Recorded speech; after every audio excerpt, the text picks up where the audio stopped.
中华交友大楼发生火灾，造成一名消防人员殉职。消防员权益促进会伫这几天推动网络联署，要求内政部消防署着爱开放予消防人员组成工会。因也讲，这10天以来已经有42名消防人员伫救灾过程当中不幸来死亡，要求政府莫当着意外才要来讲解决。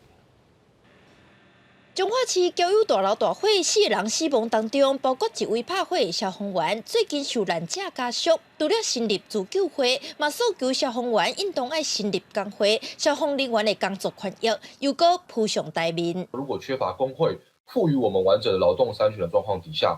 我没有办法事前能跟我的雇主去协商，我认为在工作场域上发生的问题，甚至我无法获得工会在整个争取过程当中的 法律的保障。消防人员促进会最近伫网络发起推动成立工会联署，目前有24000多人来参与，包括过去因为工会中死亡同龄的家属。因批评过去消防员若对工会有意见，就要无互人死头路，也是处罚的风险。过劳超时工作一直拢是问题，政府应该要听入去。长期人力缺口的状况下，除了救灾救护的量能不足，救护救灾的人力无法有效的 轮替，使这些消防员的劳动权益跟生命安全也缺乏了保障。彰化县议员指出，去年底内政部统计，伫彰化的消防员的人数甲人口的比例，一个消防员爱服务700个乡亲，工课量大。全国教师工会总联合会嘛声援，要求政府开放消防员组织工会。